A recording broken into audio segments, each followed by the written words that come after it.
Oi, bom dia, seja bem-vindo a esta edição da Notícia de Frente de quarta-feira. Aqui ao meu lado, professor Haroldo e professor Lorenberg. Bom dia, professor. Bom dia, Nayara. Bom dia, professor Lorenberg. Bom dia a todos os nossos telespectadores e telespectadoras aqui da TV Vila Real. Professor, bom dia. Bom dia, Nayara. Bom dia, professor Haroldo. Bom dia, telespectador. É uma honra tê-lo aqui, viu? A honra é minha estar do lado desses dois mestres, né? Eu até falava um grande papo político hoje, que bom tê-lo. Então vamos tê-los. Então vamos começar já essa edição da Notícia de Frente com os destaques. Qual que vai ser o seu, professor Haroldo? Olha, nós acompanhamos nos últimos dias aí, por que não dizer nos últimos 10 dias praticamente, né? Uma posição do vice-prefeito de Cuiabá, Niuan Ribeiro. Ele deu várias entrevistas para vários sites, para várias emissoras de televisão, né? Se posicionando com relação à atual gestão, né? E, de certa forma, Nayara, professor Lorenberg, eu tenho acompanhado que as pessoas, eu não vou dizer as pessoas, mas alguns estão interpretando de forma errada a posição do Niuan nesse processo todo, esquecendo que ele é vice-prefeito, né? Então, uma declaração de opinião, muitas vezes, pode ser julgada como algo negativo para a gestão a qual ele faz parte, né? Então, o meu destaque é exatamente sobre o comportamento de Niuan frente à atual gestão do prefeito Emanuel Pinheiro. Certo, daqui a pouco então a gente vai falar mais sobre esse assunto. E o senhor, professor Lorenberg, qual que é o seu destaque de hoje? Nayara, professor Haroldo e amigo telespectador, as chuvas, o caos criado no Rio de Janeiro por conta das chuvas, por conta da enchente e as mortes, toda essa destruição, esse é o tema do meu comentário. Certo, então a gente vai falar também disso daqui a pouco. Vamos então para um giro de notícias, né? O que foi notícia ontem, o que é notícia hoje. Vamos começar então falando da Selma, né? Mais uma vez aí a defesa que alegou o voto já conhecido do desembargador Pedro Sakamoto, dizendo que já conhecia, né? Que foi divulgado na imprensa esse voto e conseguiu mais uma vez o adiamento do processo de julgamento da senadora Selma Arruda. Olha, eu tenho uma leitura muito simples dessa situação toda, mas é uma leitura, Nayara, professor Lorenberg e telespectador, uma leitura de quem não é advogado, de um telespectador, um cidadão que, até certo ponto, estuda e acompanha as notícias, né? E eu já disse reiteradamente aqui nesse programa e outros programas, inclusive na rádio, de que eu acho muito, muito esquisito, professor Lorenberg, né? Alguém que se diz inocente, né? Ter como defesa ou entrar com uma defesa pedindo para que esse processo seja postergado, seja adiado, né? Quem se considera inocente, de duas uma, ou não acredita na justiça, acha que a justiça não vai ser correta, não vai julgar da forma correta, entendeu? Ou definitivamente não acredita na sua própria inocência. Porque quem é inocente, quem se declara inocente, gostaria muito que o processo fosse o mais célere possível, né? Eu penso dessa forma, né? Já disse até exemplos aqui, se alguém me acusar de alguma coisa que eu não fiz, e eu sendo honesto nesse processo todo, certamente eu seria a primeira pessoa para dizer o seguinte: não, para aí, vamos começar isso aqui, eu quero ser julgado, eu quero que apure isso o mais rápido possível. Então isso é algo que é muito estranho, né? E que me deixa muito deslocado. Final de semana tive a oportunidade de falar com uma pessoa que já está aposentada, um advogado renomado aqui do estado do Mato Grosso, né? E eu fiz essa pergunta para ele: o que é que leva, né, a defesa ou o próprio réu, né, no caso específico da doutora Selma, né, a tentativas de postergar um processo em que ela mesma se diz inocente? Mas é porque cada dia para os operadores, para os advogados, é uma cada vitória. dia é uma vitória, né? Pode aparecer um novo elemento e mudar totalmente o andamento do processo. Então, eles jogam com o tempo, né? É uma testemunha que pode aparecer, é um fato novo que pode aparecer, é alguma coisa, eles ficam ali para que possa endossar, muitas das vezes, professor Lorenberg, não necessariamente uma verdade, né? Mas uma invenção de razão, tá entendendo? Reforçar justamente aquele argumento da tese, né, que está ali em defesa do seu cliente, né? Isso que o professor falou, o professor Haroldo falou, o professor Lorenberg também, postergando esse processo, acaba saturando um pouco a imagem, desenrolar isso diante da mídia, né? Deixa um pouco o assunto até chato para que as pessoas... Isso também é uma manobra, né, dos advogados. Perfeito, Nayara. Deixa desgastada a notícia, a matéria perde a sua real importância para o conjunto do eleitorado, para o conjunto da sociedade, mas também desgasta a justiça eleitoral. A justiça eleitoral não passa livre disso. Despercebida nisso. Não, ao contrário, passa e desgastada e perde credibilidade. Eu vou repetir aqui uma coisa que eu sempre venho falando, Nayara. A justiça eleitoral é, no bojo do judiciário, o setor, professor Haroldo, mais organizado, mais disciplinado que tem dentro do judiciário. Só até antes da lista dos eleitos. Porque o ano eleitoral começa com uma resolução baixada pelo Tribunal Superior Eleitoral. Em janeiro, baixa-se essa resolução. E nessa resolução está todas as regras, todo o procedimento e todas as datas, limites ou não, do processo eleitoral. E todos os TREs cumprem religiosamente essa resolução. Religiosamente. Mas a partir do momento em que publica-se a lista dos eleitos, começa uma bagunça.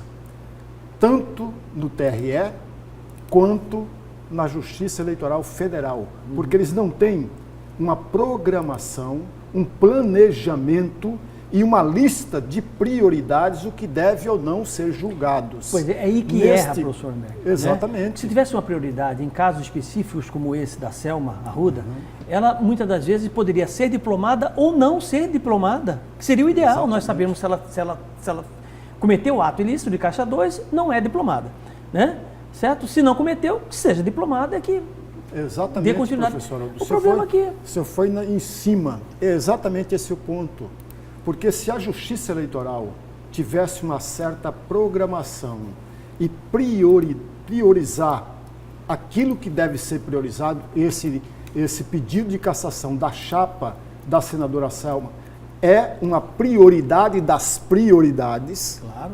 Primeiro da lista, deveria ser julgado já há muito tempo. Olha, a eleição foi em outubro do ano passado. Nós já estamos no 4º mês de 2019. Ainda não se tem. Será que nós vamos repetir os feitos anteriores? Teve, por exemplo, parlamentar, deputado federal, que teve o seu mandato cassado há 3 meses, há 3 do meses fim do mandato. De terminar o seu mandato. Nós tivemos outros casos em que também teve a cassação de mandato por compra de voto e o parlamentar ficou até o final do mandato e ainda correu na outra eleição, né? Ele foi reeleito em outra eleição e não aconteceu nada. Como se uma liminar fosse maior e superior à legislação. É exatamente o quadro que nós temos agora. Olha a questão da chapa do Pedro Táxi em 2010. Sim. Até hoje não se sabe, não se tem uma decisão. Não ganhou, está fora aí do cenário político por enquanto. E até hoje nenhuma decisão. E se tiver, como que vai ser? Exatamente. O retroativo aí, não tem como. Não tem. Se você não dá celeridade em processos como esse, nós temos aquela velha situação. Porque se pega um deputado federal, você pega um senador, né, que existem dúvidas ou uma certa mácula sobre as questões de eleição, que a Justiça Eleitoral ainda não julgou, né, e passa-se 1 ano, 2 anos, 3 anos, esse deputado federal, esse deputado estadual, esse senador que seja, ele tem salário dele, ele tem as ajudas de custo, ele tem assessor, ele tem projetos de lei que muitas vezes apresenta na Câmara Federal, né? E como é que fica tudo isso? Se lá no final dizem que ele não tinha direito nenhum de ser deputado. As ações não existem. Não existe. Tudo que ele gastou com verba indenizatória. Tudo que ele gastou com verba indenizatória. Devolver. Como é que vai fazer uma situação dessa? Você viu o prejuízo que causa? É gigantesco. É um prejuízo. Agora o senhor levantou também outra questão que para a gente refletir. Aquela decisão do STF, que a Justiça Eleitoral pode julgar corrupção, né, na Lava Jato. E aí o senhor fala que esse adiamento do processo traz a Justiça Eleitoral para o foco, né, para o olhar da mídia e questionando a celeridade dos processos na Justiça Eleitoral. E os defensores, na época ali da decisão do STF, falavam justamente isso. Tem que ir, o crime de corrupção tem que ser julgado ali quando ser cometido, né, como político durante, principalmente esse processo político, ele tem que ser julgado pela Justiça Eleitoral justamente por ser mais célere. Aí esbarra no que está acontecendo agora. Não é tão célere assim, não. Não, de forma nenhuma. Tem grandes falhas. Acabou a eleição, começa o processo não anda. E aí, Nayara, essa questão é tão séria. Aliás, recentemente, o amigo telespectador certamente lembrará disso, muito recentemente, professor Haroldo, os presidentes dos TREs, em um encontro, chegaram à conclusão que a Justiça Eleitoral tem, sim, condições e toda a tranquilidade do mundo para julgar os crimes que têm conexão, que têm relação com os crimes eleitorais. Eu, particularmente, vejo que ela não tem a estrutura como deveria ter, até porque os seus membros não são efetivos. Pois é, mas aí que está, professor. Ela não tem estrutura, concordo com o senhor, que ela não tem estrutura para esse tipo de coisa, né? Mas aí, para ter estrutura, é necessário investimento, é necessário mais recursos, entendeu? Para poder fazer isso. Você está entendendo onde eles querem chegar? É isso aí. Exatamente. Mas o Supremo Tribunal Federal, Nayara, é bom a gente lembrar disso. O Supremo Tribunal Federal, quando decidiu que os crimes relacionados aos crimes eleitorais devam ser levados para a Justiça Eleitoral, ele agiu corretamente. É o que diz a Constituição, é o que diz a legislação eleitoral. Portanto, o Supremo, nesse particular, está coberto de razão. Aí vem uma outra questão que o professor Haroldo levantava agora há muito pouco. Os advogados utilizam-se da artimanha e do poder da retórica, do sofismo mesmo, para tentar levar com que o seu cliente não seja julgado pela justiça comum, pela justiça federal, e sim julgado pela justiça eleitoral. Nós tivemos outros casos, por exemplo, ainda ontem nós estávamos discutindo a questão que a Procuradora-Geral da República havia indeferido o pedido, ou melhor, tinha pedido para o Supremo Tribunal Federal para manter o processo do Blairo Maggi dentro da Justiça Federal e não na Justiça Eleitoral. Porque o processo não tem nada a ver com a Justiça Eleitoral, que é exatamente aquela a respeito da compra da vaga do Tribunal de Contas. Não ela tem disse nada a ver. Ela disse que é incabível e os advogados tentam confundir, é confuso o processo todo, né? Ela é muito dura. O papel deles. Isso a gente não pode questionar. Para um filósofo como eu, entendeu? A gente quase que não aceita isso, né? Sócrates que nos salve, né, professor Lemberg, né? É algo que nos incomoda muito, né? Porque uma coisa é você procurar verdades em vida das coisas, né? Outra coisa é você inventar razões em troca de dinheiro. Então, realmente, é doloroso, né, você ter que aceitar esse tipo de coisa. Pois é, mas aí vem a premissa do direito, né? Todo mundo é inocente até que se prove ao contrário. Então, é justamente isso que eles buscam, né? Manter essa inocência até quando der. Adiando essa e ganhando mais tempo. Inocência, né? Suposta inocência e ganhando mais tempo, né? Já que estão ainda se valendo da premissa. Vamos seguir então, vamos aqui seguir com a notícia de frente, falando aí que o TCE mantém a tarifa do transporte coletivo de Cuiabá a R$ 3,85 e determina novo cálculo de reajuste. Ainda essa polêmica do transporte, a gente sabe que foi para R$ 4,10 em janeiro, porém era um cálculo errado, né? E quando se foi refeito esse cálculo, abriu-se outra pergunta. E aí, o que já foi pago pela sociedade? Né? Desde janeiro até mudou, foi no mês passado, né? Exatamente. Até março. O que já foi pago? Como fica essa questão? Pois é, essa é uma grande pergunta. Não fica do jeito que está. É mais não fácil, será devolvido, não será devolvido, os empresários não vão tocar nesse aspecto, mas é bom que se diga sempre que o Tribunal de Contas do Estado, ao ser provocado pela Câmara ou por alguns vereadores cuiabanos, ela entendeu, e com razão, entendeu que havia sim uma supervalorização dos custos das empresas no transporte coletivo. Isso significa dizer, professor Haroldo, com uma outra questão além. a falta de transparência e a falta de fiscalização por parte da prefeitura. A agência, ao contrário de fiscalizar, ela apoia a exigência dos empresários. Isso é um grande problema. Nós tivemos, na mesma linha de raciocínio, nós tivemos agora no aniversário de Cuiabá, justamente no aniversário de Cuiabá, no dia 8 de abril, um aumento de energia de 11% por parte da Energisa, né? Quem pode regular isso? Porque, veja bem, no ano passado, eu me lembro muito bem que nós tínhamos a tarifa vermelha, faixa vermelha, tarifa vermelha que chama, né? É a tarifa vermelha, por conta, porque não tem chuva, porque está num período ruim, as justificativas eram essas. Aí quando começa a chover, professor Lemberg, quer dizer, agora vai ficar bom, né? Porque vai sair da tarifa vermelha, vai melhorar a conta de energia para nós, né? Vai ficar legal. Aí eles inventam uma outra coisa e dão um novo aumento, que é esse aumento de 11%. Lembrando que eu queria entender assim, quem é que regula isso? Quem é que pode justamente apurar esse tipo de aumento? Porque mexe com o bolso do consumidor e mexe com as contas dele. Esse aumento é federal, né? É federal, pois federal. É a ANEEL, né?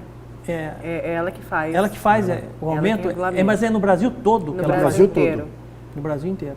No Brasil todo. Mas alguns estados têm uma diferença pequena, porque tem o ICMS. Como o Nordeste, onde a energia é mais barata, né? Mas até os representantes da Energisa, vocês receberam, não sei se... Sim, o presidente.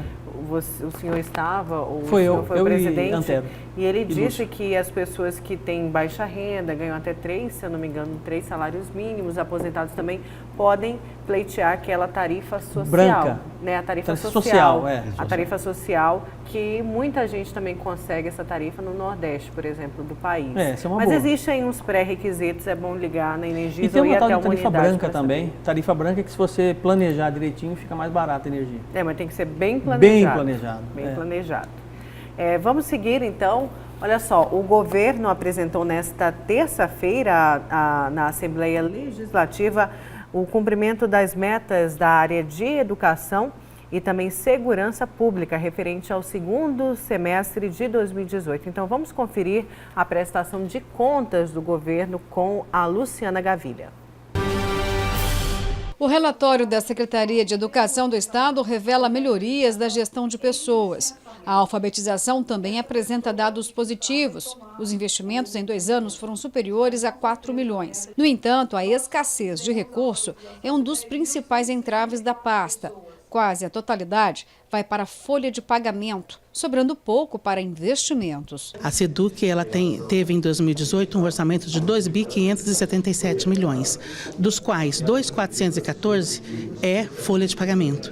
Então sobra aí 160 milhões para todo esse investimento, né? Foi um momento muito difícil e que a gente espera esse ano, 2019, estar superando com uma reorganização desses investimentos e com foco ainda na melhoria da qualidade de ensino. Ainda em relação à educação, entre as metas não cumpridas estão a reforma de quase 400 unidades. Para tanto, é preciso replanejamento e estabelecer prioridades. O que nós temos feito hoje a nível de Secretaria de Educação? Nós temos acompanhado diuturnamente a questão orçamentária e financeira, buscando melhor qualificar os gastos da educação, certo? Estabelecendo prioridades. Quais são as prioridades? As prioridades são aquelas escolas que encontram-se em pior situação, para que a gente possa, então, atacar essas situações e, de uma certa forma, buscar recursos para isso.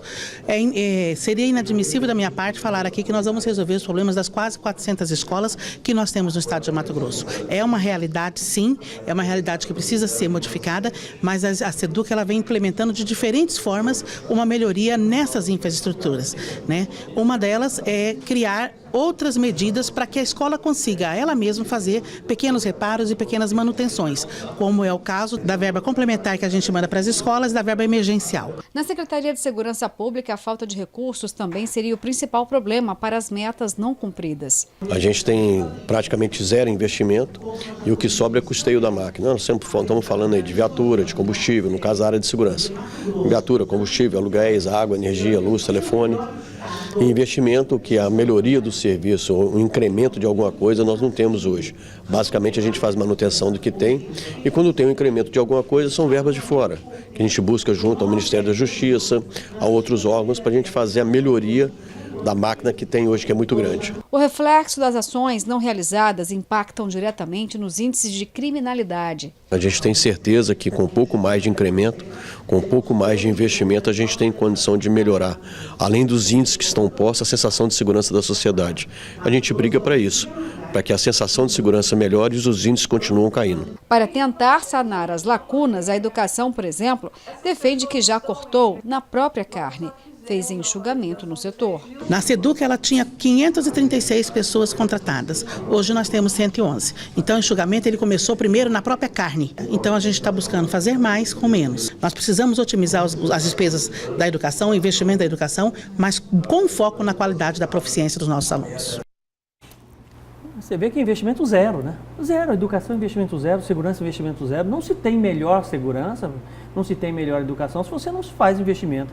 Um orçamento de 2.560.000, 2.400.000 para pagar a folha, 160 de investimento para 400 escolas. 400 escolas. É quase que está... E são áreas de campanha. Não, né? são áreas saúde, educação, segurança. segurança pública. Eu prometo saúde, educação e segurança pública. São 3 áreas que são muito debatidas durante as campanhas eleitorais. E completamente amarrado. Você viu o secretário dizendo ali, a área de segurança completamente amarrada. Você vê que só tem só para custeio. É só para custeio, entendeu? Da máquina. E olha que custeio, hein? É pesado para o Estado o custeio dessa área de segurança, área da educação e, por que não dizer também, a área da saúde. Né? Se fosse melhor planejado, né? Um orçamento mais enxuto, né? Sem tantos excessos, né? Que eu acho que de certa forma alguns cortes já ocorreram, aí você teria a médio e longo prazo um custo menor, né? Mas aparentemente parece que isso não vai se resolver tão rápido assim, considerando que boa parte é para remunerar funcionários. Né? Já tem um índice percentual constitucional que é obrigatório para todos os governos estaduais, é bom que se diga isso, para o governo municipal também, cerca de 25% para a educação e 12% para a saúde. Isso é constitucional.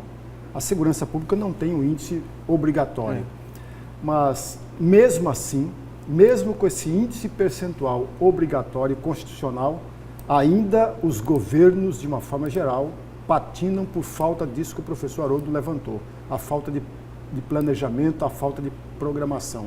Eu fico muito preocupado quando alguém, um gestor ou alguém que representa a educação diz: vamos cortar na educação que não tem problema. Tem sim. Eu vou dar um exemplo só. Veja, o estado de Mato Grosso, assim como todos os outros estados, tem o professor interino. Aquele professor que ainda não fez ou se fez o concurso público, não foi chamado, então ele exerce todo ano, ele é recontratado. Ou seja, o contrato dele começa no mês de março e acaba no mês de dezembro. É o substituto que fala? É o professor interino. Que é chamado na escola pública estadual. Esse professor interino não pode ser dispensado, porque se dispensá-lo, tem que chamar o concursado. Se não tem o concursado, não chamar o concursado, a escola falta para a escola. E, portanto, você tem uma qualidade muito inferior daquela que se tinha.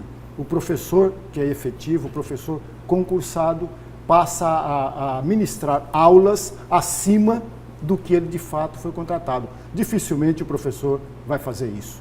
Dificilmente. Portanto, me causa muita estranheza e muita preocupação quando alguém diz que vai mexer na educação, vai mexer na saúde e vai mexer na segurança pública, não tem prejuízo. Tem. E tem muito prejuízo.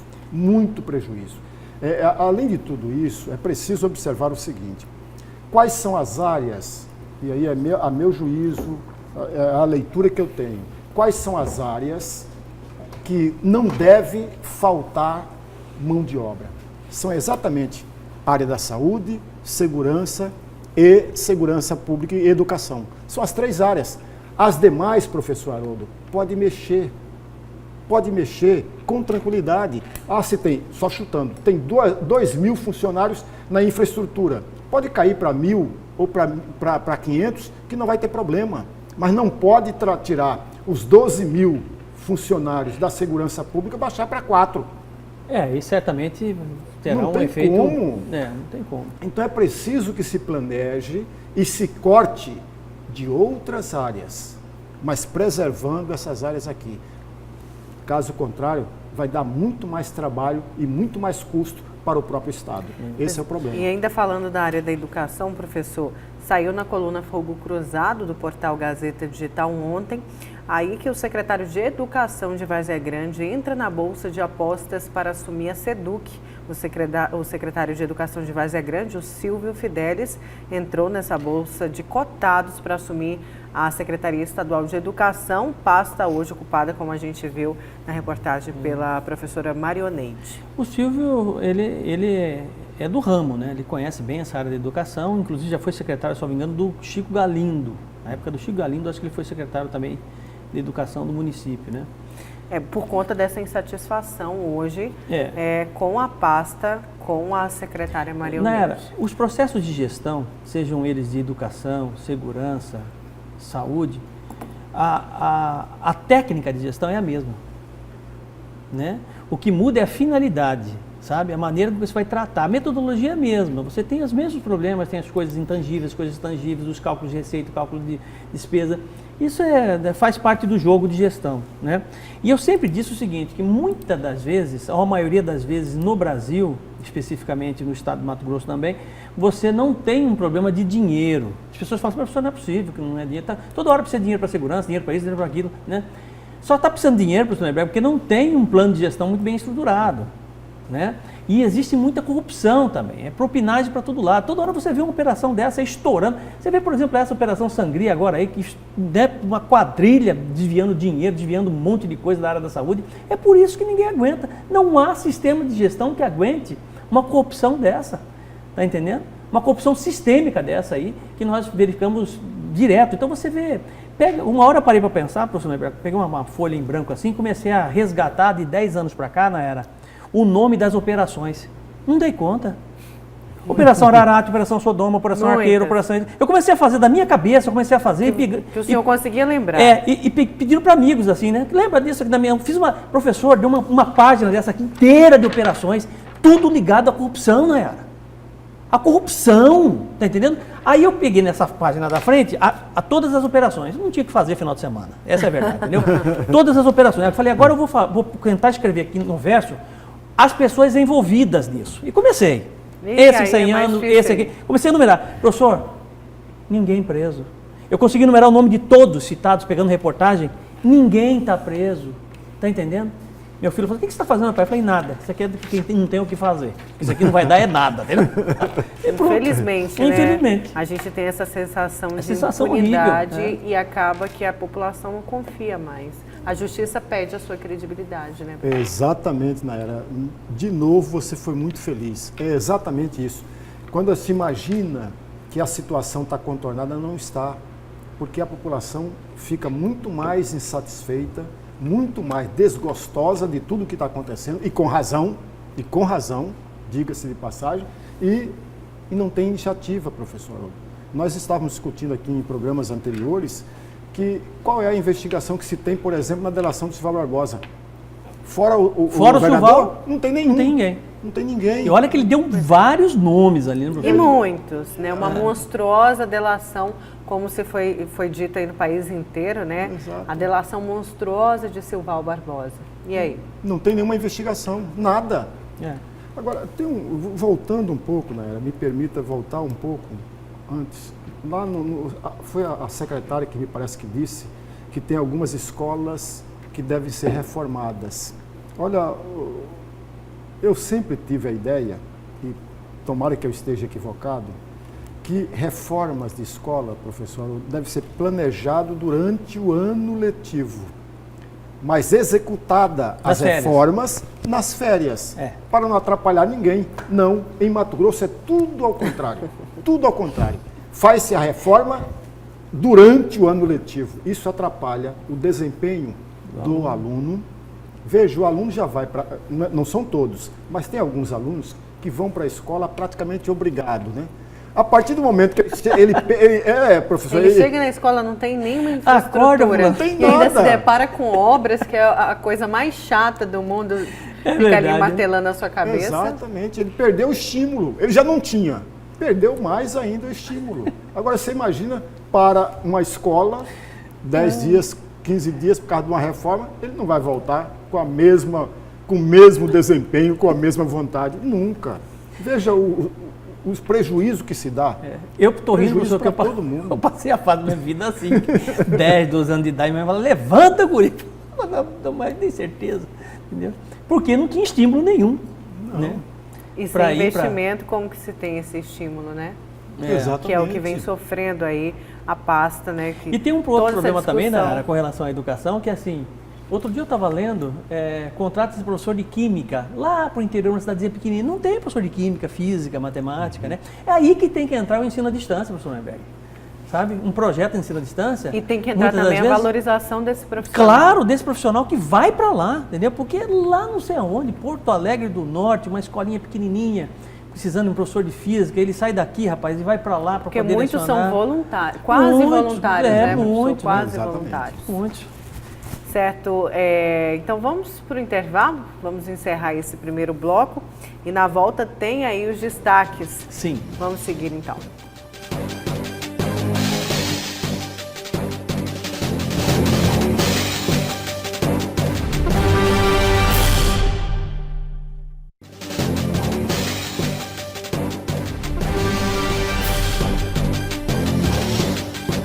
Voltamos com o segundo bloco da Notícia de Frente, aqui ao meu lado, professor Haroldo e professor Lorenberg.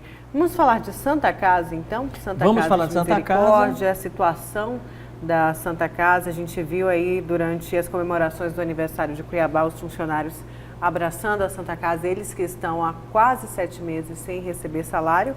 E o juiz Bruno de Oliveira Marques deu 3 dias para o prefeito se manifestar sobre a situação da Santa Casa, se vai fazer ou não a intervenção. O que os senhores acham? A Santa Casa, veja bem, os funcionários da Santa Casa estão passando por uma dificuldade muito grande, sem dúvida alguma. Imagine você 1 mês sem salário, já é muito difícil. Imagine 6 meses sem salário. É uma situação insustentável. Tanto é que, de certa forma, um grupo de pessoas aí acabaram se unindo para poder levar cestas básicas, para poder ajudar esses funcionários todos lá. Mas eu acho que essa dificuldade que a Santa Casa está passando, ela é necessária, né? Seria muito oportunista da minha parte, como eu acho que é de muitos políticos que estão aí desfilando aí pela cidade, que não conhecem os números da Santa Casa, pedindo para que as portas da Santa Casa sejam abertas. É óbvio que a Santa Casa é importantíssima para o estado de Mato Grosso, não só para Cuiabá, mas para o estado, né? Até porque ela atende mais de 60% do atendimento dela é do SUS. Mas é preciso que ela abra de forma organizada, com os seus números muito bem identificados. Tanto é que essa nova diretoria que está lá, que está debruçada sobre o problema da Santa Casa, já, de certa forma, criou uma auditoria interna para identificar esses números, né? Já também cortou na própria carne, ou seja, já cortou alguns gastos excessivos, alguns excessos que tinha na própria Santa Casa, né? E está aí na iminência de liberar, de soltar esse plano de gestão, que é o fundamental para que, de certa forma, o Ministério da Saúde possa encaminhar um recurso para a Santa Casa. Recentemente nós tivemos a notícia de que a Assembleia Legislativa vai passar em torno de 3,5 milhões, salvo engano, para a Santa Casa, que é um dinheiro importante, que deve ser fiscalizado também, a aplicação dele na Santa Casa. Mas eu acho que é um momento de transição e uma transição importante para que da próxima abertura das portas da Santa Casa, ela possa abrir de forma organizada, possa abrir de forma planejada e que não passe por mais uma situação deprimente, que é essa situação que nós acompanhamos hoje aqui em Cuiabá por conta da Santa Casa. É uma situação difícil, mas é uma situação necessária, né, para que daqui para frente se passe a funcionar de forma plena e controlada, vamos dizer assim. Pois é, agora, professor, alguns apoiadores, alguns vereadores que são apoiadores de Emanuel Pinheiro, já disseram que ele deve fazer, sim, a intervenção na Santa Casa. Agora, o porquê dessa demora? Uma boa pergunta. Mas agora a pergunta a mim. E o que soma essa intervenção na Santa Casa? Eu quero saber se vai dar celeridade ao processo? Esse tipo de intervenção? Credibilidade ali dentro. Credibilidade? Você tem uma equipe ali dentro, né? Pois é, mas eu falo o seguinte, o que o senhor falou, hoje a equipe que tem ali dentro da Santa Casa você não tem um está gestor, dando certo. Você tem um gestor ali agora, novo, né? Pois é, só que o gestor, tudo bem, tem pouco tempo. Mesmo assim, os funcionários e quem depende ali da Santa Casa precisam de respostas rápidas. Sim, eu acho também. Pode demorar para você ter uma Mas resposta. antes dessa intervenção, podia ter um posicionamento desse gestor que está lá. Do Carlos Coutinho, que assumiu a pasta, que está lá como diretor da Santa Casa, que precisa dar uma posição. Está entendendo? Nem que ele diga o seguinte, olha, o plano de gestão vai sair daqui a 2 dias, vai sair daqui a 48 horas. O que não dá é para ficar nessa situação e o pessoal passando dificuldade. Eu falo credibilidade quando o assunto é aporte financeiro, para que a Santa Casa receba esse aporte financeiro. Isso é complicado, né? Porque o medo de quem vai ajudar, eu falo isso do governo federal, é ajudar e amanhã todo esse cenário voltar a ser repetido. Esse é o maior desafio, o resgate de imagem da Santa Casa. O deputado Lúdio Cabral entrou com uma ação popular, que é essa que a Nayara falou, entrou com uma ação popular e o juiz determinou para que o prefeito, em 72 horas, dê uma resposta a respeito do que o Lúdio Cabral havia pedido. Aí vem uma outra observação. O prefeito Emanuel Pinheiro, professor Haroldo, na minha concepção, ele errou e continua errando, porque ele está exatamente, não tem a noção da gravidade do problema, ou ele ignora a gravidade do problema. É bom que se diga. Não é possível que ele não tenha, como gestor, né? Ele ignora. Por que isso, amigo telespectador? Por que eu estou tocando nesse aspecto? Porque a crise na saúde em Mato Grosso é antiga, professor Haroldo. Governo do Estado, e não o Mauro Mendes, mas governos anteriores vêm atrasando sistematicamente o repasse da saúde nos municípios. Por outro lado, nós não podemos perder de vista que os hospitais em Cuiabá mantêm ou têm a demanda de todo o Estado. A Santa Casa, o pronto-socorro, a Santa Helena, todos esses hospitais atendem pacientes do Mato Grosso todo. E o Estado está em crise. Ora, se o Estado está em crise, significa que a Santa Casa é imprescindível a sua participação. E quem administra o SUS no município é o prefeito. Portanto, são mais de 30 dias que a Santa Casa está com portas fechadas e a culpa, a meu juízo, é em grande parte da prefeitura. A prefeitura deveria sim tomar a iniciativa de fazer a intervenção. Está sendo omissa até agora. Exatamente, está sendo omissa e descuidada com um grave problema. Porque quanto mais... A prefeitura ou Secretaria de Saúde do município, professor André? A prefeitura, porque ela organiza, e na verdade a secretaria, né, administra o SUS. Ora, se você tem uma situação grave como essa, professor Haroldo, quanto mais dia passar, menos credibilidade a Santa Casa tem e ganha. E olha, a gente está falando de uma entidade de mais de 200 anos de existência e que é imprescindível a questão de saúde no Estado. Quem aqui não conhece a história da Santa Casa? Então, a cada dia que passa, mais descrédito a instituição tem e mais descrédito, esse descrédito provoca ainda mais desgaste, professor Haroldo. Não o prefeito tirou pacientes da Santa Casa e levou para o Hospital do Câncer. Isso é pouco. Ele tem que agir rápido, mas não agir precipitado. Ele deveria simplesmente, Nayara, e eu falo isso com toda a categoria, esquecer a questão partidária, ir até o governador do estado, ou o governador ir até a prefeitura. Para resolverem, né? Para conversarem. Porque quem administra o SUS é o prefeito, mas o prefeito não pode agir nesse particular sozinho. Ele precisa do aval, ele precisa da ajuda do governador do estado. E aí a culpa também é do governador, porque os dois agem como se estivesse num palanque eleitoral disputando cargos. Como se a eleição de 2020 já tivesse começado. E o governador não dá nenhuma trela para que haja essa conversa. Tanto é verdade. Você viu o governador no aniversário ontem, na terça-feira, de Cuiabá? Não. Não viu? Essa é uma ausência que deveria ser manchete de toda a imprensa do Estado. Por que isso?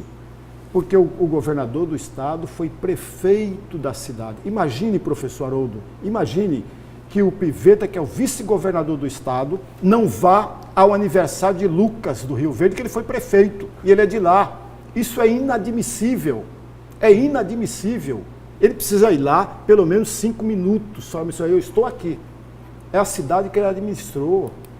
Então, não é possível que nós estamos ainda num palanque, num longo palanque eleitoral, onde o governador não tem diálogo com o prefeito, onde o prefeito não tem diálogo com o governador, né? Em uma situação de crise. Não pode um negócio desse, a gente não pode passar batido e fingir que nada disso está acontecendo. Não, isso aí é incabível. O senhor tem razão nesse ponto. Eu só vou discordar do senhor em um outro ponto, que é logo no começo da sua fala, porque assim, eu tenho dificuldade de aceitar, né? Porque assim, eu acho que imputar ao prefeito e ao governador do estado, né, o problema da Santa Casa, você imputar ao prefeito e ao governador do estado a falta de solução para um problema gravíssimo como esse, veja bem, a falta de solução para o problema, né? Aí eu concordo.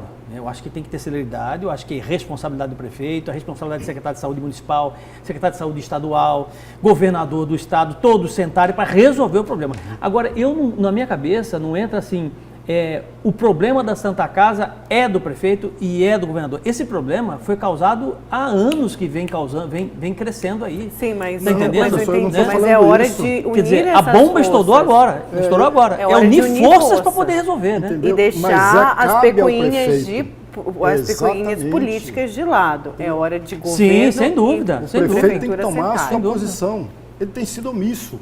Vamos dizer a verdade, tem sido omisso, porque 30 dias não tem cabimento um hospital da grandeza histórica e da importância que é a Santa Casa ficar mais de 30 dias com portas fechadas.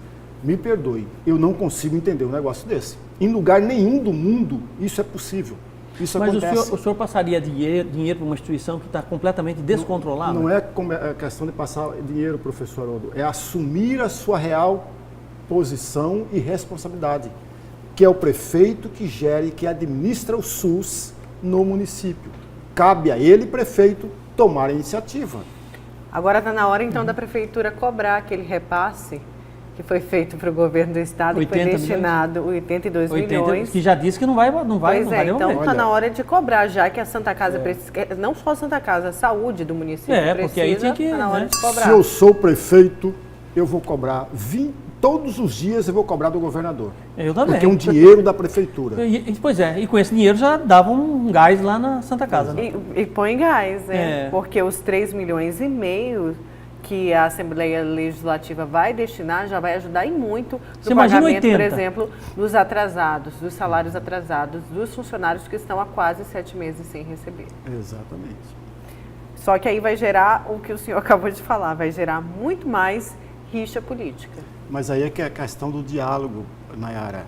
A política não é confronto de ideias, mas a política é a arte de negociação, de diálogo. Não tem cabimento um prefeito da cidade, prefeito de qualquer prefeitura, mas um prefeito de uma cidade do porte de Cuiabá não ter diálogo com o governador do estado, não ter diálogo com o presidente da República. Isso é inadmissível. Olha, se tem problemas partidárias, e provavelmente terá em 2020, mas não é agora isso. Olha, de governador, vamos sentar, vamos conversar, qual que é a sua ideia a respeito disso? A verdade é que se você tirar a vaidade, resolve, professor. Não resolve mas tudo. Esse aí é bem difícil de tirar. Tira a vaidade de um, tira a vaidade do outro, tira para você ver. Aí que entra naquela resolvem. outra questão, professor Haroldo. A ausência de estadista no país. Há mais de 50 anos você não tem um estadista no país. Estadista, Nayara, é aquele que não vê o seu umbigo, mas vê e se coloca na posição do outro, dos outros. Nesse caso, por exemplo, voltando à questão da saúde, que é a questão dos pacientes, voltando à questão do funcionário da Santa Casa, cabe ao estadista, coisa que não tem aqui, ficar na posição do funcionário da Santa Casa com 7 meses sem receber, ficar na posição do paciente que não tem o atendimento médico, que é o mínimo que ele precisa. É terrível. É a figura do estadista. Que não temos no país inteiro, infelizmente. Nenhum país, no país inteiro não existe. Isso falando tanto em governo federal quanto estadual. Vamos seguir então, olha só, de 2012 ao dia 29 de março deste ano, o Brasil gastou mais de 80 bilhões de reais em indenizações para trabalhadores que sofreram acidentes de trabalho. Na tentativa de conscientizar sobre a necessidade de investir na proteção e a saúde e também na segurança dos trabalhadores, o Ministério Público do Trabalho lançou uma campanha que integra as ações do Abril Verde. Esse foi o assunto da entrevista do Jornal do Meio-Dia desta terça-feira. Acompanhe. Procurador, tem a campanha que foi lançada, uma campanha de conscientização, mas hoje qual é o quadro aqui em Mato Grosso referente aos acidentes de trabalho? Tem aumentado, diminuiu, se manteve? Como é que é? O Ministério Público busca acompanhar e essa campanha visa exatamente a prevenção, mas infelizmente a gente não tem conseguido, a sociedade brasileira ainda está convivendo muito com acidentes do trabalho, porque a gente não consegue sensibilizar suficientemente as empresas para investir mais em prevenção, porque essa é a medida fundamental. Por isso os números continuam muito elevados. Um exemplo disso é que no estado do Mato Grosso, a cada 52 minutos aproximadamente, a gente tem um acidente do trabalho.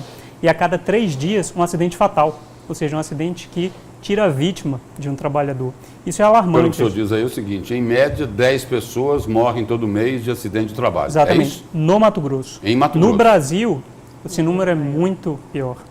Pois é, e como que a Justiça ela vem trabalhando essa prevenção? Porque a gente viu aí desastres, né, nesse começo do ano, por exemplo, já considerado um dos maiores acidentes de trabalho da história do país, o desastre em Minas Gerais, em Brumadinho, quando a barragem se rompeu, matando dezenas de trabalhadores ali da Vale, e também ali no Ninho do Urubu, com aqueles garotos, né, que faziam parte do quadro do Flamengo. Como que evitar, como trabalhar nessa prevenção? Como a Justiça vai fazer essa campanha, procurador?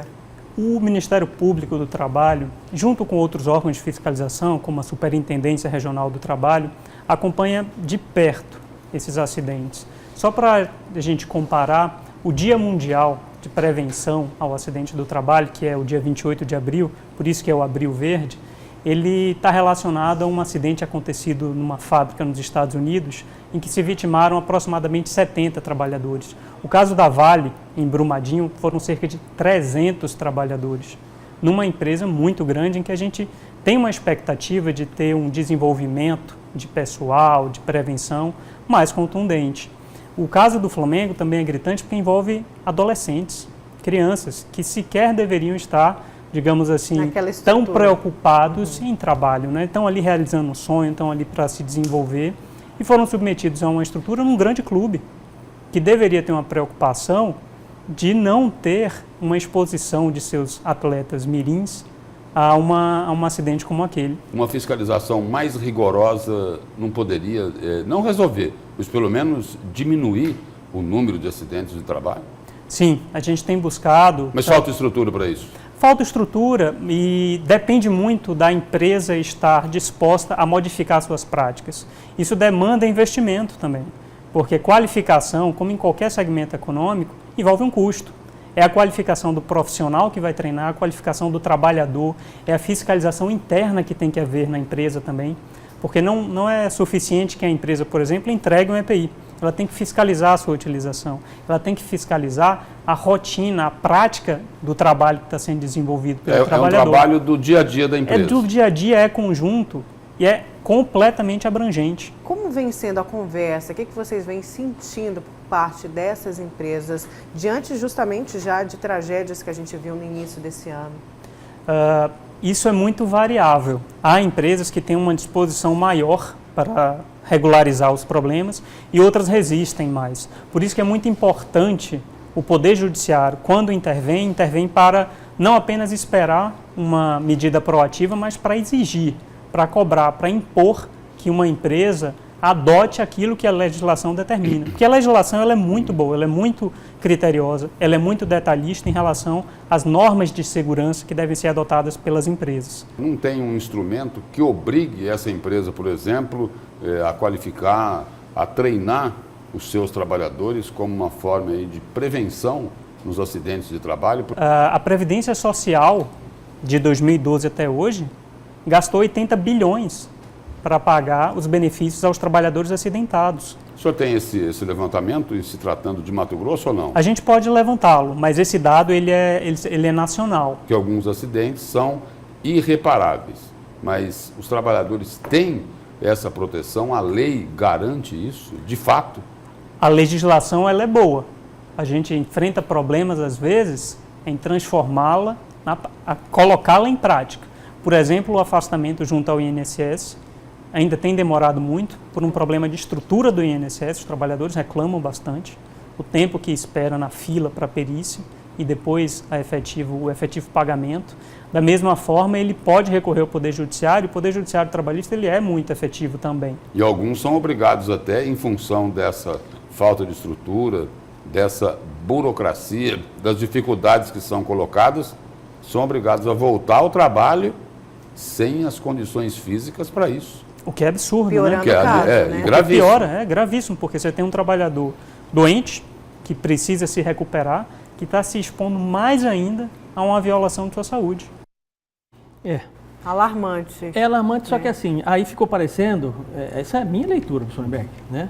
Ficou parecendo que a empresa, que o problema está na empresa, que não investe muitas das vezes em prevenção em acidentes de trabalho. Claro que tem muitas empresas que acabam não investindo, porque requer investimento mesmo a empresa fazer isso. Mas existem muitos casos também, infelizmente a reportagem não tocou, de empresas, professor Lemberg. Isso aí eu conheço bem, até porque eu já fiz consultoria para empresas que prestavam... Falta de fiscalização? Não. O que acontece é o seguinte, a empresa, eu prestei um serviço de consultoria na área de gestão, foi uma empresa que ela atende a Votorantim, né? Ela trabalha para a Votorantim. Ela faz sistema HH de homens-hora dentro da Votorantim. E essa empresa tem 200 funcionários e tem 3 ou 4 técnicos de segurança. A empresa dá treinamento, a empresa dá tudo que você pode imaginar dentro das normas, né, de prevenção desse trabalho, ela cumpre com todas. Sabe qual que é a maior dificuldade deles?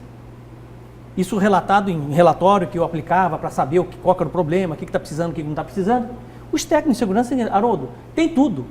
Mas o funcionário não quer usar, Nayara. O funcionário não quer usar o equipamento de segurança, professor Lemberg. Está entendendo? Entendi. Aí ele toma um choque de 30 mil volts, está entendendo?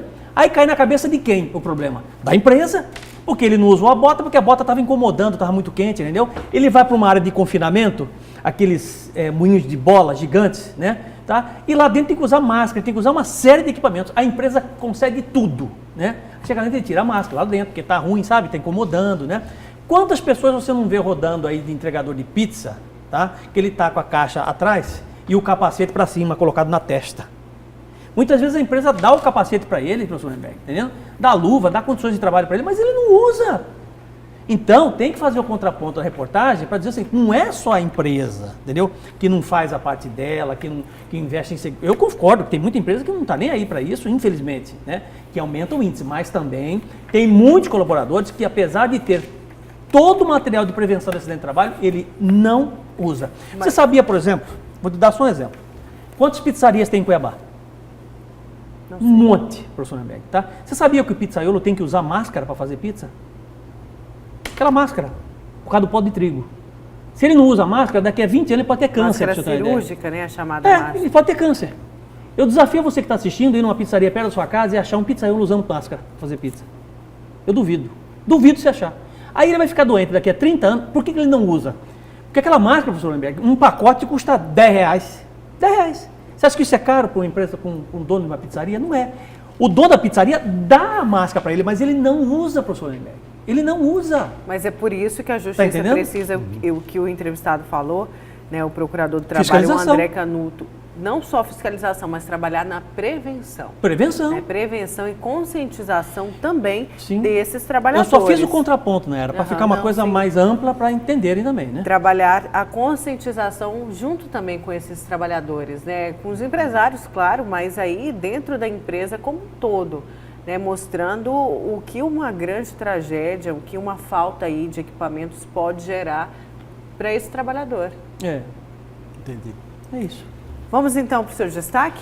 Vamos lá, eu vou falar um pouquinho sobre o comportamento do nosso vice-prefeito, Nilvan Ribeiro, que nas últimas semanas, ou nos últimos 10 dias, né, acabou aí aparecendo e dando entrevista para vários sites, né? É claro que essas entrevistas todas dele foram interpretadas, a meu ver, por alguns sites de forma meio ácida, né? Que não é bem assim, até porque o perfil dele não é isso e ele é vice-prefeito, ele é vice-prefeito da capital. ele acabou expondo as suas ideias e as suas opiniões com relação à atual gestão do prefeito Emanuel Pinheiro. Eu não vejo problema nenhum nesse posicionamento do Niuan. Pelo contrário, eu acho que ele tem razão em se posicionar. Existem algumas coisas que ele concorda, outras coisas que ele não concorda. Diga-se de passagem, a própria Secretaria dos 300 anos, que ele foi contra desde o começo, e disse que acabando o aniversário, como já acabou, deve ser extinta, né? Isso foi suficiente para que muitos interpretassem como se o Niuan Ribeiro estivesse aí jogando contra o seu próprio time ou contra a sua própria gestão. E definitivamente não é isso, né? Eu interpreto de uma outra forma. O Niuan tem uma formação diferente de gestão, é um técnico de gestão, é alguém que conhece um pouquinho de planejamento, né? E que gostaria de fazer a coisa de uma forma diferente do que está aí. E eu não vejo problema nenhum nisso. E que, sobretudo, está reclamando de falta de espaço na gestão. Também acho. Ele é novo, tem uma boa formação, queria participar mais da gestão. E ele está sumido nessa gestão. E ele está sumido, ele não tem espaço para poder tentar dialogar politicamente com o prefeito Emanuel Pinheiro, né? E eu acho que isso é fundamental. E agora, nos últimos dias, professor Lemberg, ele se viu na condição, disse assim, olha, eu vou ter que falar certas verdades aqui, que eu não concordo, né? Sem ser definitivamente contra a gestão Emanuel Pinheiro, mas defendendo a minha posição enquanto vice-prefeito da capital. Repetindo, ele é vice-prefeito da capital, vice-prefeito de Cuiabá, ele faz parte da gestão, mas em momento algum eu percebi nas entrevistas, né? Pelo contrário, eu acho até que, assim, de forma tendenciosa, já querendo criar uma picuinha, professor Lemberg, do vice com o prefeito politicamente, acabaram fazendo uma leitura errada das declarações do próprio Niuan Ribeiro. Eu, particularmente, acho que ele está se posicionando muito bem, de forma alguma está indo contra a gestão do Emanuel Pinheiro, apenas pontuando algumas coisas que eu, particularmente, concordo com ele, né, que não deveria ser dessa forma, né? Enfim, eu quero apenas puxar esse assunto, porque eu tenho visto assim várias entrevistas do Niuan, várias entrevistas do Emanuel Pinheiro, e eu não gostaria de ter um prefeito e um vice-prefeito em atrito, em rota de colisão, né, numa gestão da prefeitura. E eu espero que daqui para frente haja um alinhamento de gestão, né, que não seja de opiniões, mas de gestão, por que não dizer política, para que a cidade possa colher méritos, possa colher coisa boa nos próximos meses até o final da gestão. Enfim, era só esse posicionamento. É uma pergunta, claro, para que o telespectador possa pensar a respeito daquilo que o senhor está fazendo a leitura. A primeira pergunta,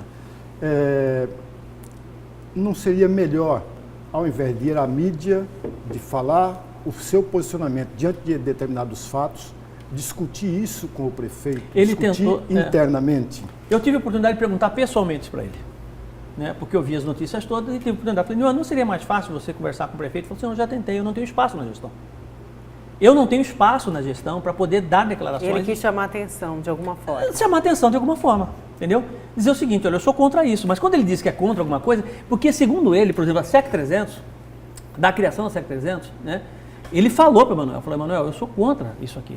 Não há necessidade, vamos criar uma comissão aí na Secretaria de Cultura para resolver isso. E simplesmente não foi ouvido. Está entendendo? Não foi ouvido, né? E agora ele veio a mim, porque ele foi questionado, você viu a sua gestão? Eu falei, peraí, nesse ponto eu não concordava. Mas os senhores não acreditam que ele deveria ter agido mais?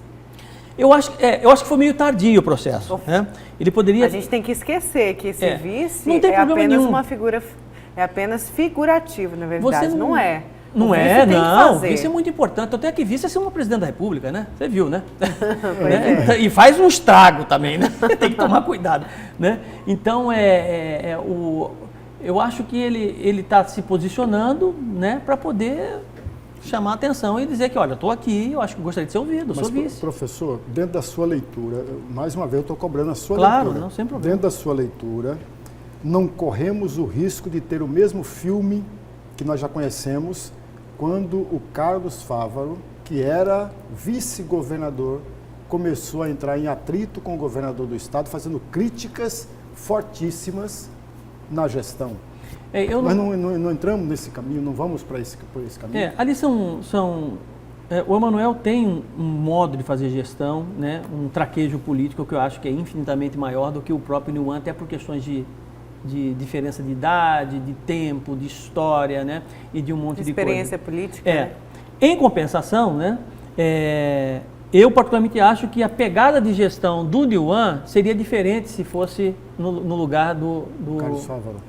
no lugar do Emanuel, né? Tá. O foco de gestão seria diferente. Não estou dizendo que seria melhor ou pior, mas o foco de gestão seria diferente, né? Até eu estou tomando como base as declarações dele, né? Pois é. Tá? Mas aí, só reforçando o que o professor Lorenberg falou, isso já não em cima, isso saiu aí na imprensa inteira, né, durante a coletiva dos 300 anos das comemorações, o prefeito falou que não deve disputar aí as eleições de 2020, deixando livre para os amigos, ele até falou isso, para que, claro, já alfinetando o próprio vice-prefeito, né? Será que o vice-prefeito não quer essa vaga? Eu não tenho dúvida, que... fazendo justamente Veja isso, bem, como o professor falando, atacando esse momento de enfraquecimento da Prefeitura de Cuiabá. Você se sente nas condições de ocupar um cargo que você pode resolver uma série de coisas que você não concorda muitas das vezes, né? Só que a caneta está lá e você está aqui, você não pode fazer nada. Quer dizer, se você tiver a oportunidade, mas aí, quem não gostaria de colocar em prática aquilo que você acha que é correto, né? Que você acha que pode funcionar? Tá entendendo? Então, esse desconforto, eu percebo um desconforto por parte do Nilvan. Ele não está reprovando a gestão dele mesmo, porque a gestão é dele também. É dele também. Certo? Tá? As críticas eu quero deixar bem claro isso, né? Tá? Ele considera a gestão boa, ele considera as coisas estão indo, ele apenas pontua algumas coisas na era, né? Que eu sou favorável a esses pontos que ele levanta, professor Lorenberg, porque a omissão é quase que uma aprovação, né? Então essa omissão não pode ocorrer. Mas né? aí ele tem que se posicionar. E mas eu acho aí que ele posiciona certo. Ao meu ver, tá faltando experiência política. Eu acho que falta. Porque ele tá tomando também um outro posicionamento. Por exemplo, a gente analisando o posicionamento do Carlos Fávaro. Criticou até que falou. Já que não tem espaço que eu só posso criticar na mídia, lógico que isso foi um jogo político. Estou saindo do governo. Saio dessa equipe que não me dá espaço. Eu acho que isso não ocorre com o Nilvan, não ocorreria com o Nilvan, né? Porque acho que os pontos que ele traz. Mas seria estratégia para uma disputa de 2020. Não posso dizer porque que ele não. pode carregar tudo o que aconteceu durante essa gestão Emanuel Pinheiro, já que o Emanuel não vai disputar. Sem dúvida alguma, né? Existem desgastes que só o Emanuel tem, né?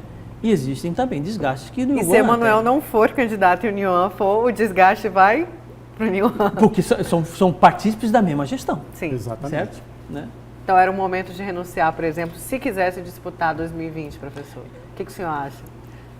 Eu acho que... Não muda nada. De Nilvan, né? Nilvan deveria insistir numa conversa, numa discussão interna sobre as questões todas da administração e não usar a mídia para falar nada. Eu sou dessa, particularmente, eu tenho essa opinião. Roupa suja se lava em casa, né, professor? Exatamente, porque a administração é dos dois.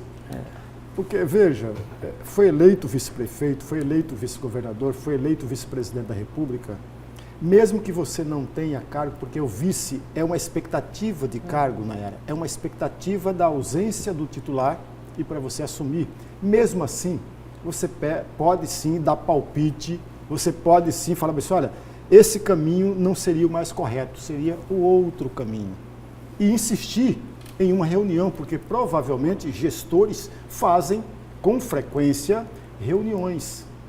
E essas reuniões é exatamente o momento de que o vice possa... Deveria participar, né? Participar mais. Isso que o professor está falando é interessante e mudar essa visão que a gente tem de vice. Né, ser um vice muito mais participativo. E a gente já vê isso um pouco no governo federal. O que a gente tinha medo do vice, né? Do vice que muitas vezes se sai melhor ali para falar do que o próprio presidente. Exatamente. Né, consegue se expressar melhor que o próprio presidente. E gerava um medo enorme por ser um militar aí diante da sociedade. Está ganhando mais crédito do que o próprio titular. Está conseguindo se articular melhor. Exatamente. Não, exatamente. O Mourão deu uma resposta para um professor da universidade nos Estados Unidos. Você viu essa, não? Não, essa uma palavra. O professor foi lá e disse, como é que você os militares saíram do poder porque entregaram o poder, porque viram que não estava uma gestão muito boa na época de Geisel, né, não sei o que e tal. E foi daqui, o cara fez uma pergunta gigantesca, né? Aí no finalzinho, perguntou para ele lá, né? Ele falou assim, existe uma diferença muito grande entre eu e o Geisel, fui eleito, o Geisel não foi. Entendeu? Acabou por aí. O Geisel também foi eleito, não, porque... embora no colégio eleitoral. Colégio eleitoral. É. Certo, vamos então para o intervalo. Na volta a gente vai com mais destaques, dessa vez do professor Lorenberg. Vamos para o break.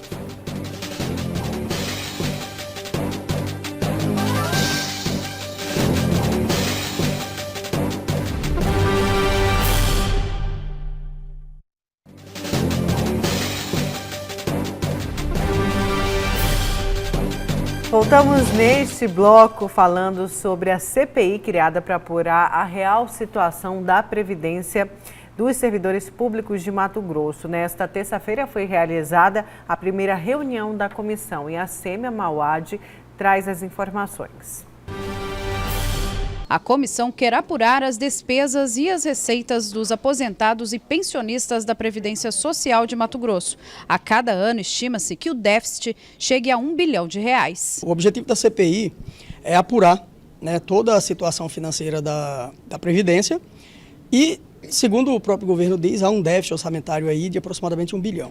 Se, porventura, isso for verdade, que nós acabamos duvidando, nós queremos que seja apontado em que momento da criação da nossa Previdência houve desvio de finalidade dos recursos ou malversação desse dinheiro. A CPI conta com 5 deputados titulares que pretendem fazer convocações e oitivas na tentativa de esclarecer os fatos. Nosso objetivo é exatamente esse, é trazer autoridades que estiveram responsabilizadas pelo MTPrev no passado, servidores que acompanharam principalmente aqueles que acompanharam a questão orçamentária, né, e também pessoas que são de fora, mas são especialistas nessa área de previdência que possa estar contribuindo com a gente. Os deputados têm 180 dias para terminar este trabalho e ao final deste prazo um relatório vai ser apresentado no intuito de resolver esses problemas. Nosso objetivo é que esse relatório subsidie algumas proposições por parte da Assembleia Legislativa e que os representantes dos trabalhadores do serviço público possam cobrar do governo do Estado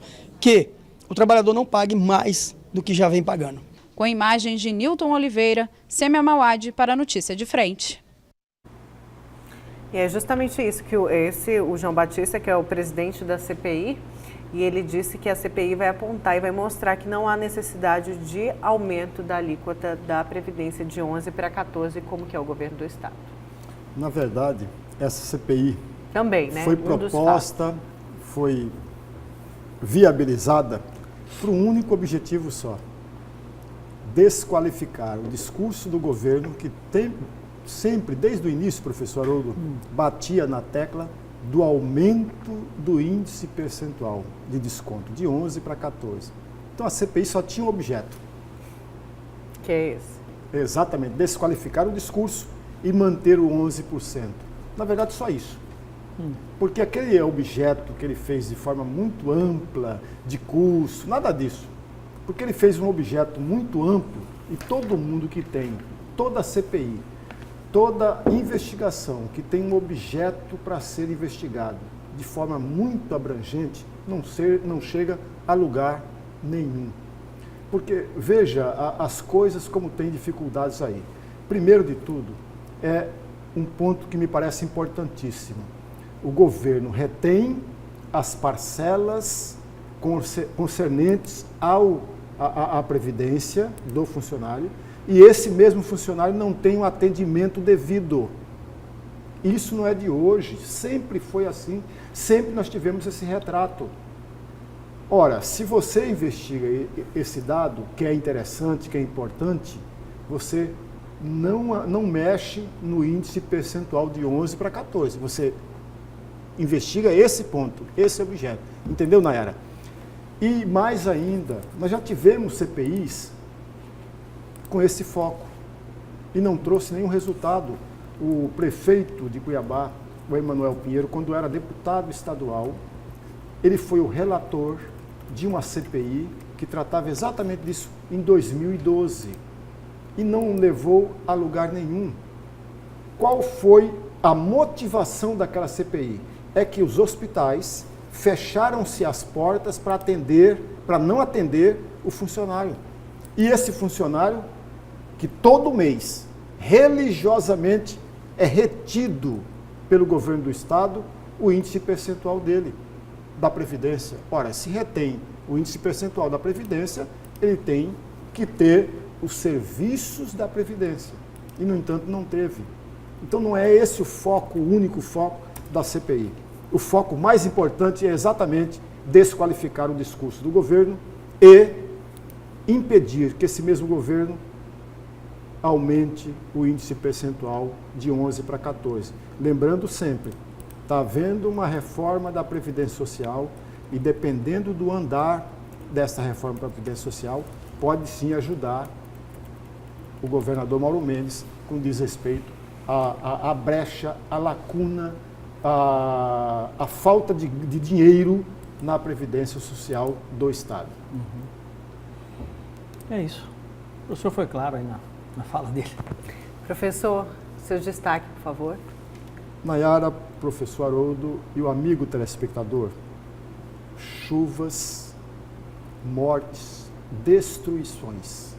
Esse é um quadro que, mesmo que a pessoa não esteja no Rio de Janeiro, professor Haroldo, mortes, destruições, é um quadro de caos. É um quadro de muita preocupação.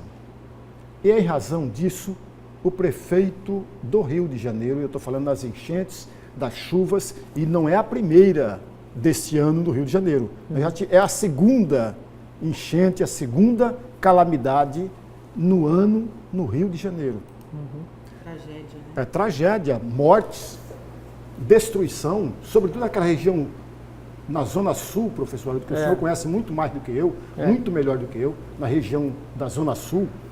Então, o Marcelo Crivella, que é o prefeito e que desde o início da sua administração vem tendo desgastes um em cima do outro, o prefeito vem a público e atribui aquela questão de enchente, de chuva, de desastre ao lixo, a cocô, ao xixi. É isso que ele atribui. Como se isso fosse o responsável por todos os problemas. E ele assume a falha e diz que a falha estava justamente aí. Exatamente. Na demora de mandar a equipe, a companhia de limpeza, para desobstruir os... Exatamente, Nayara. Bocas de lobo. Veja, olha o que diz o prefeito. Nós fomos culpados, ou a prefeitura é culpada, por não ser prudente, por não agir rapidamente diante de uma previsão de chuvas. Assumiu o erro.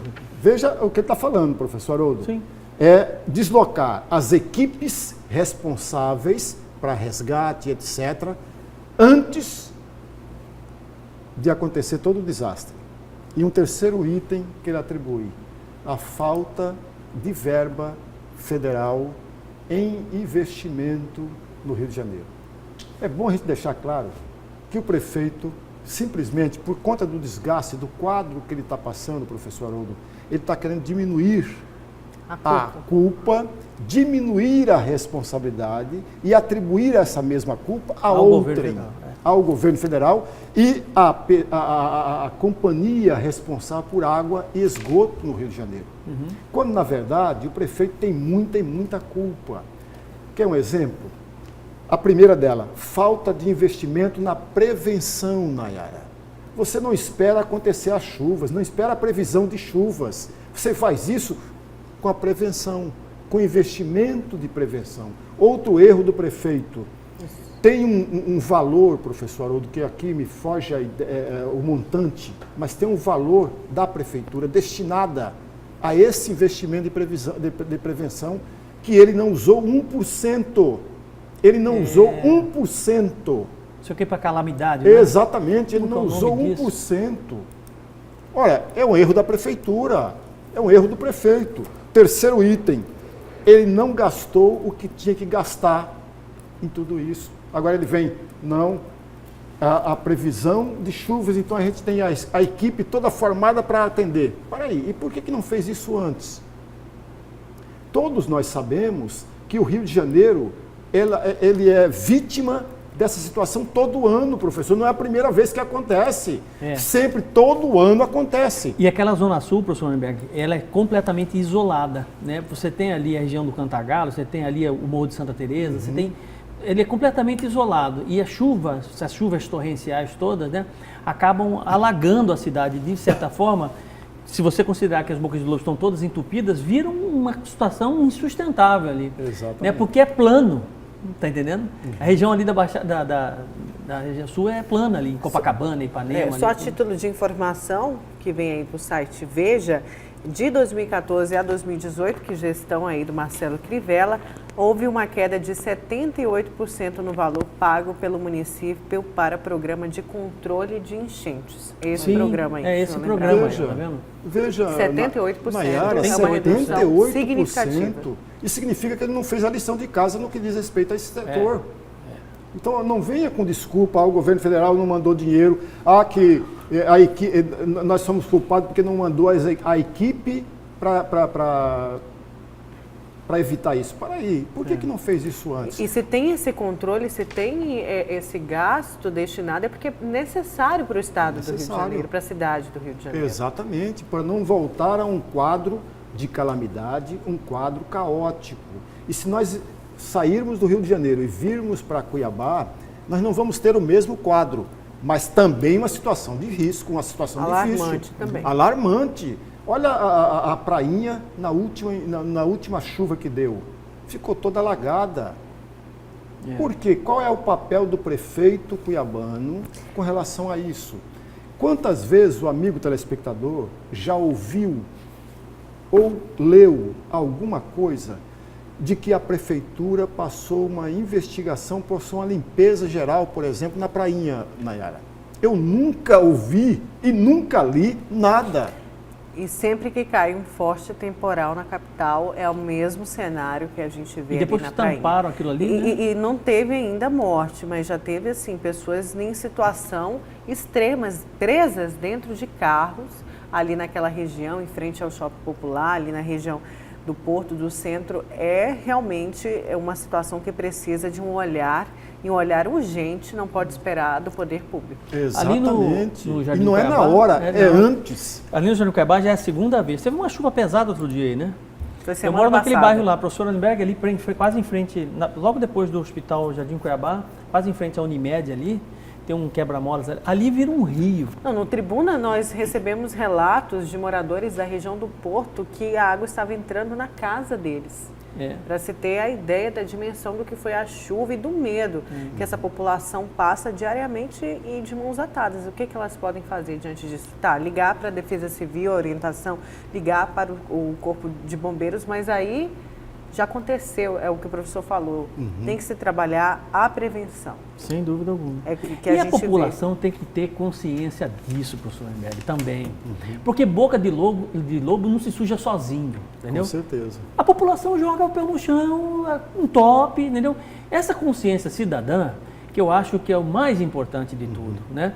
O Estado, a gente tem que depositar menos